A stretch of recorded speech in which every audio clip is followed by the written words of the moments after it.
ప్రస్తుతం మనతో పాటు ఉన్నారు HCA Hyderabad cricket association president Jaganmohan గారు. ఒకసారి ఆయనతో మాట్లాడదాం. ఎందుకంటే చాలా భారీ స్థాయిలో ఎలక్ట్రిసిటీ బిల్లు చెల్లించి స్టేడియంకి వార్తల్లో నిలిచారు ఆయన. అసలు ఎందుకు అంత బిల్లు చెల్లించారు, ఎందుకు అంత పెండింగ్ ఉంది, అవన్నీ ఆయన మాటలోనే విందాం. సేమ్ టైం ఏంటంటే లాస్ట్ టైం ఐపీఎల్ మ్యాచెస్ ఉన్నాయో అవన్నీ కూడా బాగా చేసినందుకు మంచి ప్రైజ్ మనీ కూడా గెలుచుకున్నారు. అంత పెద్ద ప్రైజ్ మనీ ఇంతవరకు లేదు. సరే అది కూడా అడిగేద్దాం పనిలో పనిగా. నమస్తే అండి.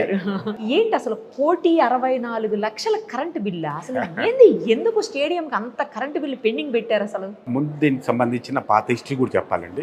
తప్పకుండా. ఇది 2015లో జరిగిన ఇష్యూ అండి. పవర్ బిల్ ఇప్పుడు సడన్ గా ఈ సంబంధించింది కానీ పెండింగ్ కానీ ఏది లేదు. ఎవ్రీ మంత్ పే వచ్చే పవర్ బిల్ మేము 5 to 10 lakhs వస్తుంది, అది పే చేస్తున్నాం. 2015లో ఒక చిన్న ఇష్యూ జరిగింది. అక్కడ పవర్ థెఫ్ట్ కేసు ఏదో జరిగింది స్టేడియం మీద. అప్పుడు ఉన్న ప్రెసిడెంట్ వాళ్ళు దాన్ని ఏదో చిన్న ఇష్యూ జరిగింది. యాక్చువల్గా ఇటు డిపార్ట్మెంట్ తప్పు కానీ అక్కడ స్టేడియంలో ఉన్న వాళ్ళ తప్పు కానీ ఏం జరిగింది, ఒక మిస్కమ్యూనికేషన్లో జరిగింది. దానికి సంబంధించిన అప్పుడు ఏదో పేమెంట్ కూడా ఉంటే పేమెంట్ కూడా చేశారు. బట్ ఈ 1,64,00,000 అనేది ఒక సర్చార్జ్ కింద పెండింగ్లో ఉంది. అట్లాగే it's not a power bill pending it's surcharge. అయితే 2015 నుంచి ఉన్న అందరూ ప్రెసిడెంట్ సెక్రటరీస్ కానీ హెచ్సిఏకి సంబంధించిన వ్యక్తులందరూ కానీ వీటిని అన్నింటిని కూడా ఏమైనా వేవ్ ఆఫ్ చేసుకుందామేమో అని చెప్పి ప్రతిసారి గవర్నమెంట్కి రిక్వెస్ట్ పెట్టుకోవడం అలా పెండింగ్ జరుగుతూనే ఉంది.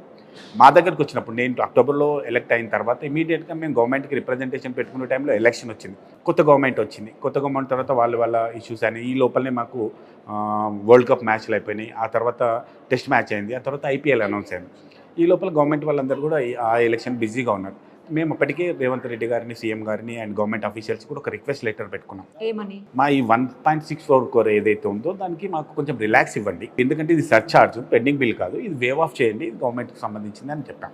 చెప్పి అది రన్ అవుతున్న లోపల ఈ లోపల నోటీస్ వచ్చినాయి. నోటీస్ వచ్చినప్పుడు వాళ్ళకి నోటీస్ ఎవరైతే ఇచ్చారో వాళ్ళకి చెప్పాం, ఇప్పుడు ఐపీఎల్ బిజీగా ఉంది, గవర్నమెంట్ వాళ్ళు కూడా అందరు కొత్త గవర్నమెంట్ వచ్చింది, వాళ్ళు కూడా బిజీగా ఉన్నారు, మాకు కొంచెం టైం ఇవ్వండి. మా ఐపీఎల్ అయిపోయిన తర్వాత ఇమీడియట్గా మేము సమరస్యంగా ఇష్యూని సెటిల్ చేసుకుంటాం. In case government way of ఇస్తే ఓకే, ఇవ్వకపోతే మేము పే చేస్తాం, ఇన్స్టాల్మెంట్లో పే చేస్తామని చెప్పాం. అయినా ఒకరిద్దరు ఆఫీసర్స్ ఎందుకు అత్యుత్సాహం చూపించి, అంటే వాళ్ళు ముందు దానికంటే ముందు కూడా ఎప్పటి నుంచో ఇష్యూ జరుగుతుంది. 2015 నుంచి 2015 లేనిది అక్కడ ప్లేయర్స్ అందరూ గ్రౌండ్లో వచ్చి మ్యాచ్ ప్రాక్టీస్ చేస్తున్న టైంలో పవర్ కట్ చేయాల్సిన అంత అవసరం ఏమొచ్చిందో, అంత సడన్గా చేయాల్సింది ఏమొచ్చిందో నాకు అర్థం అవ్వలేదు. అంటే దీని వెనుక నిజంగా కూడా కొందరు ఆఫీసర్స్ అత్యుత్సాహం కానీ ఇంకేదైనా మైండ్లో వేరే ఉద్దేశం ఉండి కానీ చేసింది అనుకున్నది తప్ప ఇమీడియట్గా పవర్ కట్ చేసి అది ఇబ్బంది పెట్టాలన్నది లేదు. యాక్చువల్గా ఈ పవర్ కట్ చేయడం వల్ల హెచ్సిఏ ప్రెసిడెంట్గా నాదో లేకపోతే హైదరాబాద్ క్రికెట్ అసోసియేషన్లో ఒక్కటే కాదు బదలామైంది. Brand Telangana, brand Hyderabad issue అంతా కూడా డ్యామేజ్ అయింది. అది మొత్తం ఇండియా మొత్తం పవర్, అంటే మ్యాచ్ అవుతున్న టైంలో పవర్ కట్ చేస్తామనేది ఎవరు ఒప్పుకోరు. మీకు ఏదైనా ఇష్యూ ఉంటే జరుగుతూ ఉన్నది, మ్యాచ్ ప్రాక్టీస్ అవుతుంది, నెక్స్ట్ మ్యాచ్ ఉంది, ప్లేయర్స్ అందరూ గ్రౌండ్లో ఉన్నారు, నెట్ ప్రాక్టీస్ అవుతుంది. మాకు బ్యాకప్ ఒక 8 hours ఉంది కాబట్టి, అంటే మా జనరేటర్స్ అవన్నీ ఉన్నాయి కాబట్టి మాకు ఇబ్బంది కాల.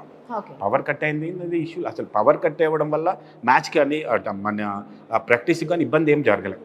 బట్ దానిలో అది కూడా చేయకుండా వాళ్ళు అక్కడ ఉన్న ఒక ఇద్దరు officers, I don't want to take the names, cut చేశారు. లేదా మాతో మాట్లాడాలి సంథింగ్ ఏదంటే మీడియాకి రిలీజ్ చేసినారు, సోషల్ మీడియాలో పోస్ట్ చేసినారు. అవసరం లేదు అవన్నీ చేసి బ్రాండ్ హైదరాబాద్ని, బ్రాండ్ తెలంగాణని డ్యామేజ్ చేసినారు. అక్కడ నాకు కోపం వచ్చింది. అక్కడ నేను నిన్న సీఎండీ గారిని కలిసినప్పుడు కూడా చెప్పాను, నేను వాళ్ళ మీద ఎంక్వైరీ చేయండి, ఎందుకు జరగాల్సింది. నిజంగా మీకు పవర్ ఇష్యూ ఉండి డబ్బులు రావాల్సి ఉంటే దానికి చాలా తరీకా ఉంది. లేదంటే మీరు ఎప్పుడైతే నోట్స్ తీసి ఇచ్చారో మార్నింగ్ కట్ చేయాల్సింది, లేదా ఇంకా మాకు టైం ఇచ్చి కట్ చేయాల్సింది. లేదంటే మేము ఇప్పుడు కట్ చేస్తున్నాం, మీరు కడతారా లేదని చెప్తే ఇమీడియట్ చెక్ ఇస్తుండేమో. నేను వచ్చి కూర్చొని, నువ్వు ఇప్పుడు నా దగ్గర కూర్చొని ఇక్కడ చాలాసార్లు కరెక్ట్ డిపార్ట్మెంట్ వాళ్ళు అల్లే వస్తారు, వచ్చి ఫస్ట్ ఫీజు తీస్తారు. అవును, ఫస్ట్ ఫీజు తీస్తారు. లేదా ఇంకేమైనా వాళ్ళ దగ్గర ఉన్న తారీఖు ప్రకారం వచ్చి ఒకరు మా ఆఫీసర్ని పంపిస్తారు. ఇవన్నీ చేసిన తర్వాత నెక్స్ట్ పవర్ కట్ అనుకుంటే all of the sudden without anything notice ఇచ్చారు 7 days బ్యాక్. మేమేమనుకుని వాళ్ళకి రిక్వెస్ట్ చేసాం, మేము సీఎం గారు ఫ్రీ అయిన తర్వాత లేదంటే ఐపీఎల్ మ్యాచ్ వాళ్ళు కన్సిడర్ చేశారేమో అనుకున్నాం. All of the sudden power cut అయింది. మొత్తం మీడియాలంతా హంగామా అయింది, దేశం అంతా, ఇక్కడ కాదు. బీసీసీఐ నుంచి కాల్స్ వచ్చాయి నాకు.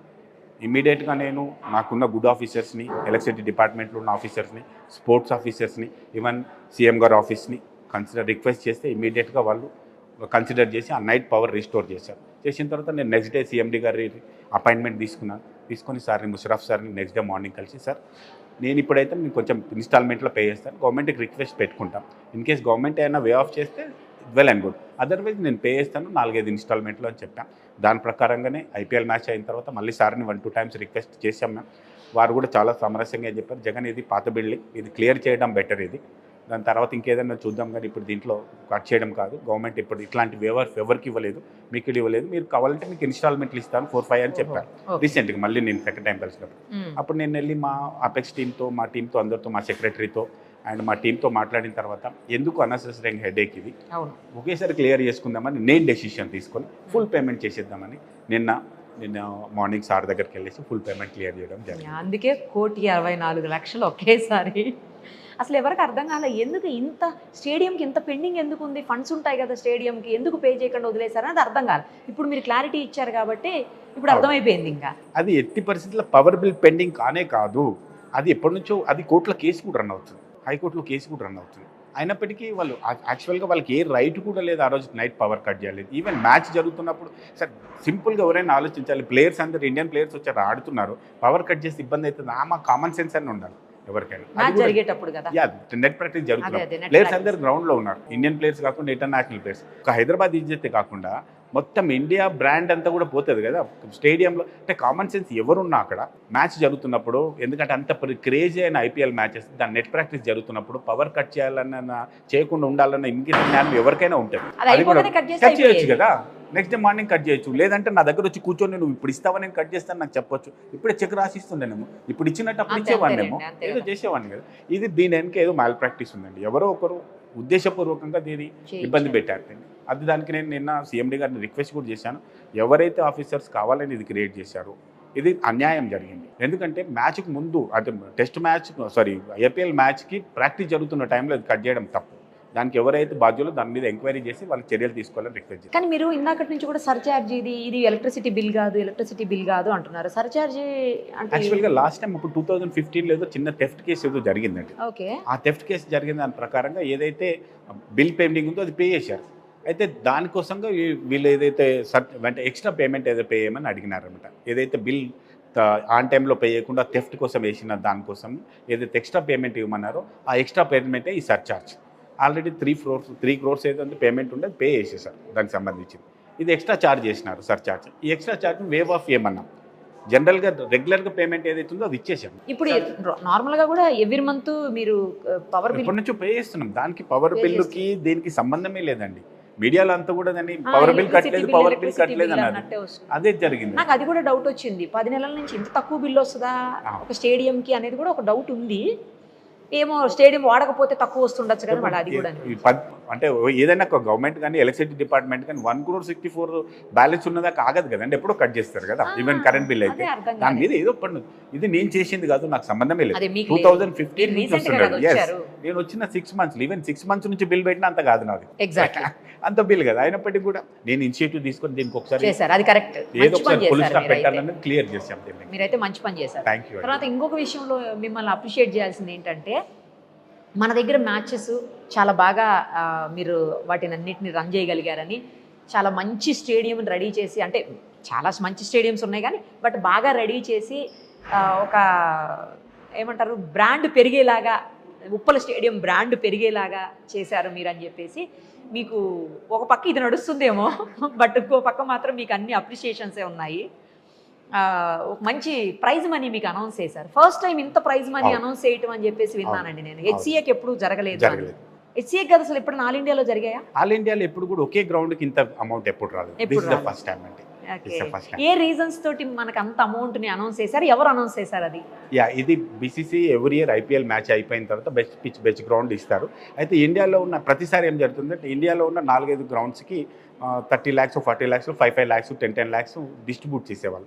ఈసారి ఫస్ట్ టైం నాకు తెలిసి ఒకే గ్రౌండ్కి పూర్తి అమౌంట్ 50 lakhs అమౌంట్ని పిచ్ అండ్ గ్రౌండ్కి ప్రైజ్ మనీ కింద ఫస్ట్ ప్రైజ్ కింద ఇవ్వడం అనేది నిజంగా కూడా పర్సనల్గా నాది అదృష్టం అని నేను ఫీల్ అవుతాను.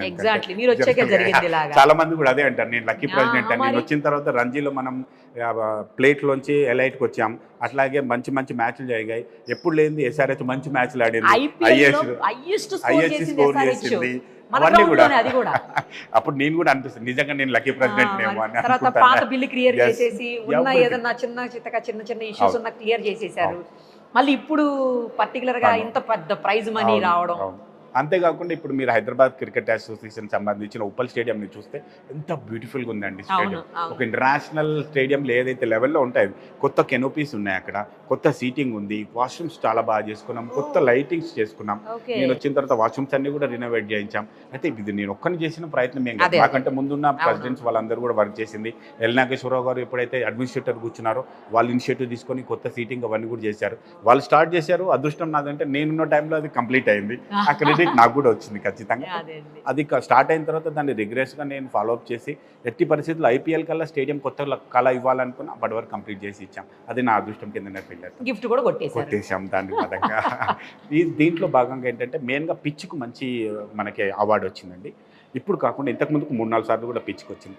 ఇండియా మొత్తంలో ఉండే నేను లాస్ట్ టైం టెండూల్కర్ గారు కలిసినప్పుడు కూడా, ఈవెన్ గవస్కర్ గారిని కలిసినప్పుడు, ఈవెన్ రవిశాస్త్రి గారు అండ్ ధోని గారు, వీళ్ళు ఈవెన్ మన గంగూలీ గారు, వీళ్ళు ఎంత అప్రిషియేట్ చేస్తున్నారు హైదరాబాద్ పిచ్ని కానీ హైదరాబాద్ గ్రౌండ్ కానీ. నిజంగా నాకు హ్యాపీ ఫీల్ అయింది. అరే మనం హైదరాబాద్ ఎప్పుడు కూడా నెగిటివ్ ఫీల్లో చూస్తాం. హైదరాబాద్ క్రికెట్ అసోసియేషన్ కానీ దీన్ని ఎప్పుడు చూసినా నెగిటివ్ అంటాం. మంచి మంచి ప్లేయర్స్ అందరూ కూడా వీళ్ళందరూ అంత మంచి పిచ్ ఉంది అది అని అంటున్నారు. నిజంగా కూడా మన హైదరాబాద్ క్రికెట్ అసోసియేషన్ సంబంధించిన ఉప్పల్ స్టేడియం పిచ్, అక్కడ ఉన్న క్యూరేటర్స్ కానీ అక్కడ ఉన్న గ్రౌండ్ స్టాఫ్ కానీ వాళ్ళందరికీ కూడా నిజంగా 100 సార్లు దండం పెట్టినా తక్కువే. అంత బాగా కష్టపడి ఆ పిచ్ని అంత బాగా తయారు చేసినారు. మనం వర్షం బట్టి మ్యాచ్ ఆగిపోయినప్పుడు కూడా అనవసరంగా పిచ్చి తెలియని వాళ్ళు ట్రోల్ చేసినారు. మ్యాచ్ కవర్ కప్పలేదు సరిగా అని ఇంకొక ఇష్యూలా. యాక్చువల్గా గ్రౌండ్లో ఉన్న క్యూరేటర్ కానీ గ్రౌండ్ మ్యాన్ కానీ మాకు కానీ తెలుస్తుంది గ్రౌండ్ ఎక్కడ కవర్ చేయాలి, ఎక్కడ అవసరం లేదండి. మాకు తెలుస్తుంది. అది తెలియకుండా ఫుల్ గ్రౌండ్ కవర్ చేయలేదు, కవర్కి డబ్బులు లేవు, కవర్ చేయరు. ఇవన్నీ సింపుల్ లాజిక్ కూడా తెలియకుండా. ఇంకొకటి కూడా ఏంటంటే ది బెస్ట్ డ్రైనేజ్ సిస్టమ్ మన ఉప్పల్ గ్రౌండ్లో ఉందండి. వర్షం పడినా ½ అన్ అవర్లో గ్రౌండ్ అంతా క్లియర్ అవుతుంది. ఆ రోజు మ్యాచ్ అయిపోయిన తర్వాత అసలు మ్యాచ్ జరగకపోవడానికి రీజన్ ఏంటంటే కంటిన్యూగా వర్షం పడింది. వర్షం ఆగి ఉంటే ఖచ్చితంగా మ్యాచ్ జరిగేది. ఆగలేదు అసలు. 10:30 దాకా కూడా వర్షం పడుతుంది. బాగా ట్రై చేసాం. మా గ్రౌండ్ మెంట్స్ అయితే పూర్తి తడుచుకుంటూ గ్రౌండ్ లోనే ఉన్నారు. ఎప్పుడు వర్షం పడితే ½ అన్ అవర్ లో గ్రౌండ్ రెడీ చేసి మినిమం ఒక 10 ఓవర్స్ అన్న మ్యాచ్ ఆడిద్దామని ప్రయత్నం చేసాం. బ్యాడ్ లక్, ఆ రోజు వర్షం ఆగలేదు. ఆ రోజు మంచి మ్యాచ్ ఉండింది. చాలా మంది విఐపీస్ కూడా ఆ రోజు వచ్చినారు. ఆల్మోస్ట్ చాలా మంది, ఎందుకంటే ఎలక్షన్ అయిపోయిన ఇమీడియట్ మ్యాచ్ అది. చాలా మంది పొలిటీషియన్స్ కి వాళ్ళు రావాలనుకున్నారు. వాళ్ళందరికీ కూడా మేము వెల్కమ్ చేసాం. అందరికి కూడా పాసెస్ కూడా పంపించాం. బట్ అన్ఫార్చునేట్ అందరినీ కూడా డిసప్పాయింట్ అవునండి. అవును, అసలు అప్పటికి ఫోర్కాస్ట్ కూడా అంత వర్షం ఉందని ఎప్పుడు లేదు. ఆల్ ఆఫ్ ది సడన్ వర్షం వచ్చింది. Anyhow thank you so much అండి. చాలా బాగా మీరు చేస్తున్నటువంటి కార్యక్రమాలను అలాగే ముందుకు తీసుకెళ్ళండి. హెచ్సిఏ గౌరవాన్ని మరింత పెంచండి. మన స్టేడియం వాల్యూని కూడా ఇంకా పెంచుకుంటూ పోండి. ఇంకొకసారి లెందీగా మొత్తం డీటెయిల్డ్గా ఇంటర్వ్యూ చేద్దాం. తప్పకుండా అండి. నిజంగా కూడా హెచ్సిఏకి సంబంధించిన కొన్ని విషయాలు నేను ప్రేక్షకులతో పంచుకోవాలని ఒక అవకాశం ఇస్తే సుమన్ టీవీలో మీ పర్సనల్ అండ్ బిజినెస్ ప్రమోషన్స్ కోసం కింది నెంబర్కి కాంటాక్ట్ చేయండి.